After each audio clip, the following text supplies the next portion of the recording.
नाशिकमधील लक्ष्मी ज्वेलर्स, सोने व चांदीचे उत्तम ठिकाण।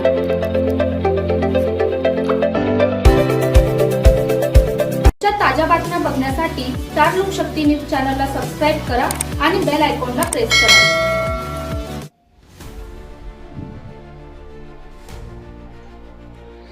राज्यातील आरोग्य विभागातील मनुष्यबळाची कमतरता दूर करण्यासाठी मंत्रिमंडळाने 5,000 नव्या पदांना मंजुरी दिली असून या आठवड्यापासून पदभरती प्रक्रियेला वेग दिला जाणार आहे।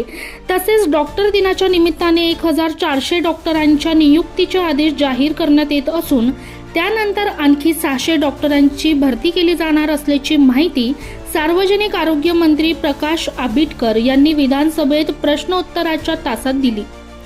चंद्रपूर जिल्ह्यातील रुग्णालयांमधील रिक्त पदांच्या संदर्भात आमदार सुधीर मुनगंटीवार यांनी उपस्थित केलेल्या प्रश्नाला उत्तर देताना मंत्री आंबेडकर यांनी ही माहिती दिली। त्यांनी सांगितले की राज्यातील रिक्त पदे भरण्यासाठी शासनाने आवश्यक निर्णय घेतले असून या आठवड्यात भरती प्रक्रियेला गती दिली जाईल। उच्च न्यायालयाच्या आदेशानुसार 1,900 कम्युनिटी हेल्थ ऑफिसर CHO पदांची भरती ही लवकरच करण्यात येणार आहे।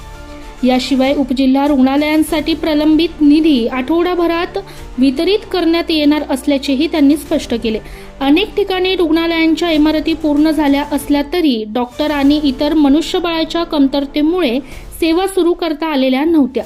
नव्या पदमान्यतेमुळे आणि डॉक्टरांच्या नियुक्त्यांमुळे राज्यातील रुग्णालयांमध्ये आवश्यक मनुष्यबळ उपकरणे आणि सुविधा उपलब्ध करून देण्यात येतील असे आंबेडकर म्हणाले।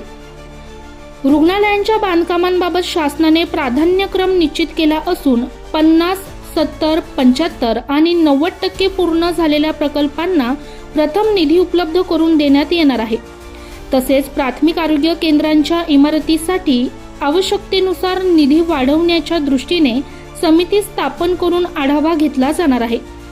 कोरोना काळात सेवा बजावलेल्या आशा सेविका, अंगणवाडी सेविका तसेच इतर कंत्राटी कर्मचाऱ्यांची प्रलंबित देयके असल्यास तीही प्राधान्याने अदा करण्यात येतील असेही सार्वजनिक आरोग्य मंत्री प्रकाश आंबेडकर यांनी यावेळी सांगितले। ब्युरो रिपोर्ट रणजित झापल्डेसह स्टार लोकशक्ती न्यूज नाशिक।